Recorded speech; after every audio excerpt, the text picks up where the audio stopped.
Bonjour à toutes et à tous et bienvenue dans ce nouvel épisode du podcast. Aujourd'hui on va revenir un petit peu sur le mercato du FC Barcelone avant le début de cette Coupe du Monde. Donc évidemment on va parler de Julián Álvarez, ce petit conflit entre l'Atlético et le Barça. On va également parler ensuite d'Anthony Gordon qui a été signé pour un petit peu plus de 80 millions d'euros par le FC Barcelone en provenance de Newcastle.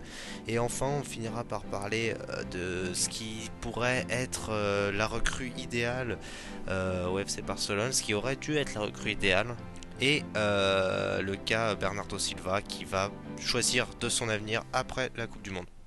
Bon, tout d'abord, l'actualité du FC Barcelone me fait évidemment très plaisir en tant que supporter barcelonais, évidemment. Donc, on va déjà parler de Julián Álvarez, qui est un petit peu dans les tuyaux depuis un moment. Enfin, le Barça désire Álvarez depuis un long moment. En tant que supporter, bah, j'aimerais bien aussi Julián Álvarez, mais on va pas se mentir, c'est très très cher. Sa clause de libération, il me semble que c'est 500 millions d'euros. Le Barça ne mettra jamais ce prix, mais de toute façon, l'Atlético a pas le choix de négocier. Ils vont devoir négocier puisque Alvarez ne veut pas rester. Et ça, c'est un truc qui m'énerve. C'est que l'Atlético agit comme si les joueurs voulaient d'eux en fait. C'est un truc qui m'énerve parce qu'on l'a vu un petit peu dans les actualités récentes. L'Atlético a beaucoup de trash le Barça. Alors, ce qui est très drôle, c'est que le CM du Barça sur Insta n'a absolument pas réagi. Il n'y a rien eu de posté en rapport avec ce qui s'était passé avec l'Atlético. Donc c'est un petit peu comme si le CM de l'Atlético se battait tout seul contre un mur, quoi. C'était limite assez ridicule avec le recul. Enfin bref, ils estiment que le Barça agit comme un petit club à vouloir lancer des rumeurs d'achat, mais sauf qu'il s'avère que le Barça a vraiment fait une offre du coup là récemment à l'Atlético qui vont être obligés d'étudier puisqu'Alvarez ne veut pas rester. En fait, je pense que l'Atlético est très jaloux du Barça. Ils ont dit comme quoi ça fait longtemps qu'ils avaient des problèmes avec le Barça, mais qu'est-ce que vous voulez? Si vous êtes jaloux, il n'y a pas de problème. Soyez jaloux, vous n'avez aucun des...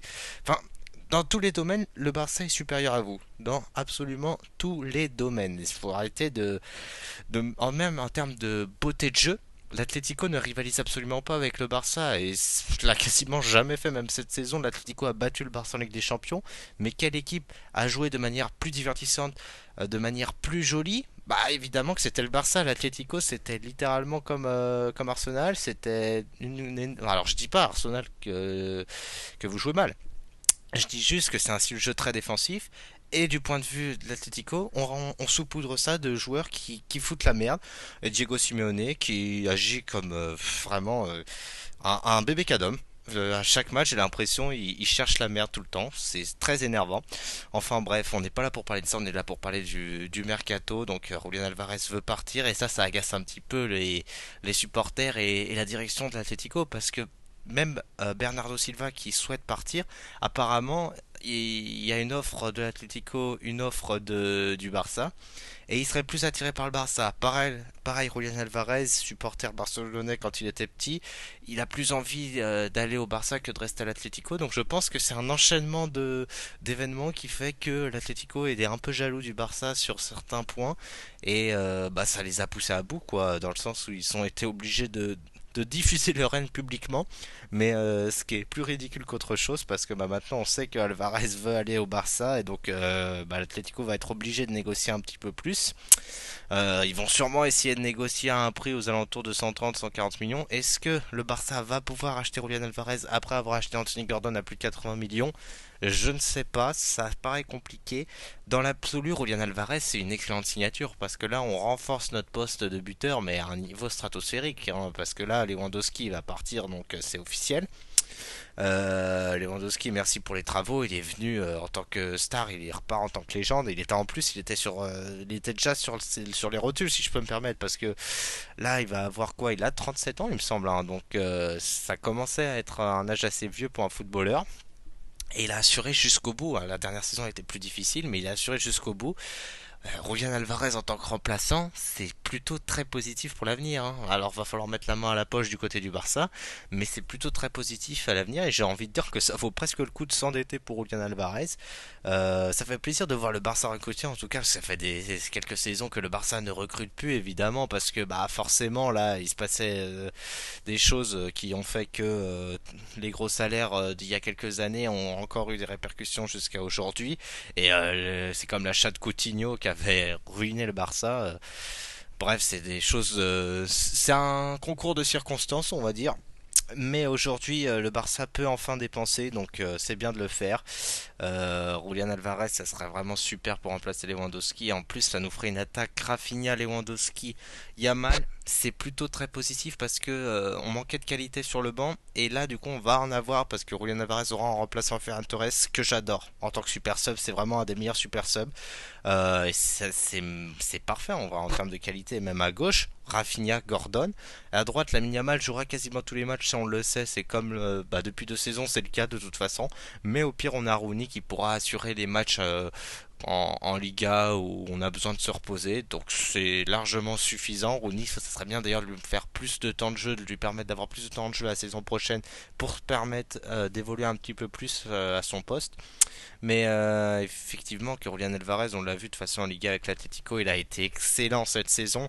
Je ne doute pas une seconde qu'il serait excellentissime dans le style de jeu du Barça avec un pressing constant, une ligne de défense haute. Enfin, c'est pas un style de jeu dans lequel il a l'habitude de jouer parce qu'avec l'Atlético, c'était un style de jeu beaucoup plus offensif basé sur la contre-attaque. Mais déjà dans ce style de jeu, il a réussi à prouver, à montrer que c'était un excellent attaquant. Or, c'est pas une équipe qui prône l'attaque, j'ai envie de dire. Donc c'est quand même déjà bien pour lui d'avoir réussi à faire des stats pareils. Et même, j'ai envie de dire, quand il était à City, c'était vraiment. Mais je ne pense pas que Haaland aurait pu avoir un meilleur remplaçant à son poste que Julian Alvarez, quoi. Donc c'est vraiment un excellent buteur. J'espère que ça va se faire.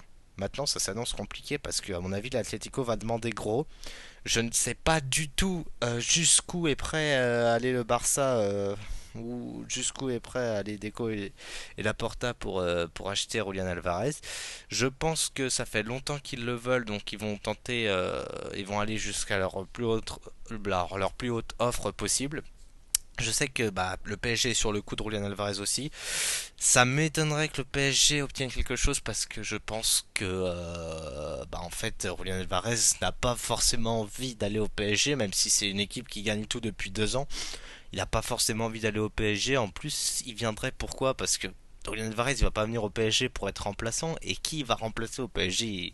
Le trio d'attaque est déjà établi. Kvaratskhelia, Dembélé et Doué. Il va pas jouer à la place de Dembélé ni de Doué d'ailleurs, même si il peut jouer à droite, mais il va pas se remplacer Doué, donc c'est un petit peu délicat. Je comprends pas trop cette offre du PSG. D'ailleurs, en tant que buteur remplaçant, comme Gonzalo Ramos va peut-être partir, je vois bien justement un Kai Havertz qui peut être excellent dans le style de jeu parisien.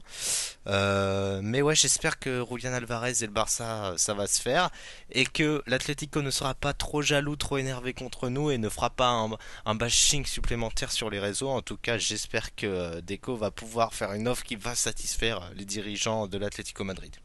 Ensuite, ce qui a déjà été fait côté barcelonais, puisque le Barça accélère un petit peu le mercato avant la Coupe du Monde, comme ça, si on peut boucler les transferts avant la Coupe du Monde, ce serait parfait. Bon, même si pour Julian Alvarez ça va être compliqué. Mais ce qui a été fait, c'est le transfert d'Anthony Gordon au Barça en provenance de Newcastle pour un peu plus de 80 millions d'euros. Alors je trouve ça plutôt très bien. Après, il y en a qui disent que c'est beaucoup trop cher pour Anthony Gordon. De toute façon, en première ligue, on le sait très bien, t'es un ailier. Tu joues en première ligue, tu as un minimum technique, un minimum rapide, tu as mis un minimum de buts ou tu as été un minimum décisif, tu vaux déjà plus de 60 millions. Ça, c'est une certitude. Donc, c'est son prix. Hein. Le Barça peut dépenser cette saison, donc il dépense, c'est comme ça. Et je trouve que c'est une très bonne recrue parce qu'il y avait besoin d'avoir un bon remplaçant pour Rafinha. Rashford m'a un peu déçu cette saison. Il a été assez irrégulier. Il n'a pas été mauvais. Il a un petit peu plus de 20 goals à 6 quoi. Donc il n'a pas été mauvais du tout. Mais je trouve qu'il aurait pu être meilleur. En tout cas, quand on parle de Rashford, on pense au crack qu'il était. Et je trouve qu'il l'a pas prouvé forcément cette saison. En tout cas, il a bien dépanné. Mais il fallait trouver quelqu'un d'une meilleure qualité. Et je pense qu'Anthony Gordon, ça l'est. Et ça correspond peut-être plus au profil de Rafinha. Il a un peu plus de 20 goals assists aussi cette saison. En première ligue, ça reste excellent, surtout pour Newcastle. Et il est à 10 buts quand même en Ligue des Champions, alors même que le Barça les a éliminés en huitième de finale, donc c'est vraiment excellent. Et je pense que ça sera une excellente recrue pour le FC Barcelone, à voir ce que ça va donner évidemment. Donc ce qui est intéressant à voir, c'est que ça donne au Barça un remplaçant de très bonne qualité. Parce que là, on avait un problème au Barça depuis la saison dernière, c'est que l'équipe titulaire était vraiment excellente, mais l'équipe manquait de profondeur et du coup forcément ça nous a fait perdre des matchs puisqu'on pouvait pas faire reposer notre équipe quand on le voulait, comme le PSG le fait en Ligue 1 des fois, faire reposer son équipe très souvent. Et ben le Barça ne peut pas le faire parce qu'on manque de qualité sur le banc. Et il y a un petit peu plus de concurrence aussi en Liga qu'en Ligue 1 forcément, mais du coup c'est ça a complexifié la tâche. Et là je trouve que c'est très bien du coup de rajouter de la qualité sur le banc, et c'est de la très bonne qualité puisqu'Anthony Gordon est un très bon attaquant, et pour le coup bah on prépare un petit peu l'avenir dans le sens où Rafinha va rester évidemment, mais Rafinha est plus vieux que Gordon, donc ça prépare un petit peu l'avenir et c'est vraiment parfait. Je trouve que c'est une très bonne recrue. C'est cher en effet, je le redis, mais c'est une très bonne chose. Donc Gordon au Barça, on verra ce que ça donnera bah, dès cet été, dès les matchs de préparation pour la saison à venir. Après la Coupe du Monde, ça forcément il y a le temps, mais on verra ce que ça donnera. Alors ce qui est bien, c'est bah, que le Barça est concentré sur le fait de remplacer Lewandowski qui va partir par Julian Alvarez, donc bah, ce qui sera un attaquant de classe mondiale, hein, mais ce qui est bien aussi, bah, du coup, c'est d'avoir mis, comme je viens de le dire, un très bon remplaçant à Rafinha. Ce qui est dommage, c'est de ne pas avoir réfléchi à un défenseur central pour compléter la défense avec Koubarsi. Parce qu'Eric Garcia, Gérard Martin, c'est des très bons défenseurs. C'est des défenseurs bons. Mais, par exemple, Gérard Martin, il ne joue pas à son poste. Lui, il joue plutôt défenseur gauche habituellement. Là, il s'est transformé en défenseur central. Il joue quasiment tout le temps défenseur central à partir de maintenant.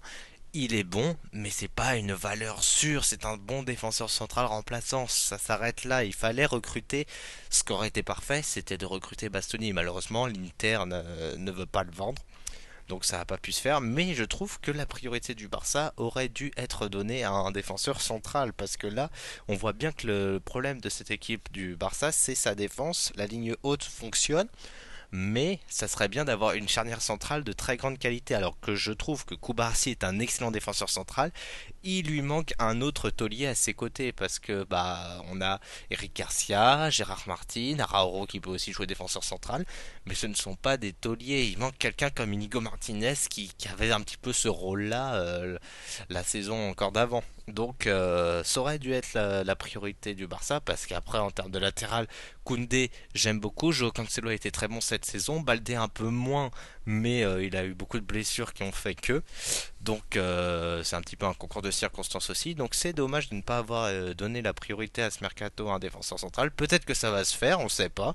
Peut-être que le Barça va recruter un défenseur central. À voir, on va surveiller ça. Ce serait bien parce que bah ça fait déjà 2 saisons que c'est un petit peu le poste à combler dans cette équipe titulaire du Barça. Donc tant qu'il y a Koubarsi, ça peut s'assurer, mais Koubarsi tout seul bah, peut lui aussi faire des erreurs. Et ouais, Gérard Martin, j'ai pas confiance en lui, mais c'est qu'il est encore en pleine transformation de poste, donc peut-être qu'il va être excellent aussi. Mais il faut un défenseur autre qui lui sera titulaire, et Gérard Martin, pas de problème, il pourra être ce défenseur central remplaçant du côté gauche, mais en tant que titulaire, je ne sais pas. La dernière potentielle recrue du FC Barcelone, donc c'est Bernardo Silva qui va partir en agent libre de City après, je sais pas combien de saisons il a fait, il a dû en faire 9, il a dû partir en 2017. Donc il a reçu des offres de contrat entre deux clubs d'Espagne, donc l'Atlético et le Barça. Donc il va voir avec son agent, et il vient de l'annoncer aujourd'hui après la Coupe du Monde. Il se concentre sur la Coupe du Monde et après il choisit son futur club. Donc j'espère, donc de ce que j'ai cru comprendre d'après Marca il me semble, il aurait une préférence pour le FC Barcelone. Alors j'espère qu'il va choisir vraiment le FC Barcelone pour le coup, parce que l'avantage de Bernardo Silva, c'est que c'est un joueur qui va pouvoir jouer un petit peu partout dans le système de flic.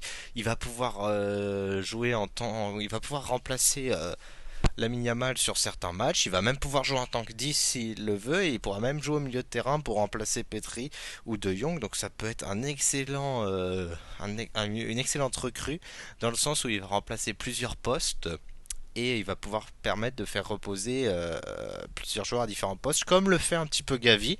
Donc ce sera un petit peu dans le même style de joueur. Alors c'est pas le même style de joueur, mais dans le sens où c'est des styles de joueurs qui peuvent occuper différents postes sur la feuille de match. Donc ce serait une excellente recrue. J'espère qu'il choisira le FC Barcelone. Et vraiment pour le coup, si le Barça arrive à recruter Bernardo Silva et Julian Alvarez, ce sera vraiment un excellent mercato. Et vraiment cerise sur le gâteau, si on arrive à recruter un défenseur central supplémentaire, là ce sera vraiment parfait. Mais ça peut-être qu'on verra ça au mercato prochain. Du coup, il y aura toujours un petit problème défensif. Peut-être que ça ne causera pas de problème. Mais ce sera la prochaine priorité si jamais ces deux transferts, donc Julian Alvarez et Bernardo Silva, sont actés. Ce sera la prochaine priorité de recruter un défenseur au prochain mercato. En tout cas, à voir ce que ça va donner. À suivre de près avant la Coupe du Monde parce que le Barça va peut-être essayer de finaliser le transfert de Julian Alvarez avant la Coupe du Monde, mais s'ils n'y arrivent pas avant, ils verront probablement ça après. Mais du coup, après la Coupe du Monde, les choses vont s'accélérer, on verra ce que ça va donner, et même pour les autres clubs, comment le mercato va se dérouler.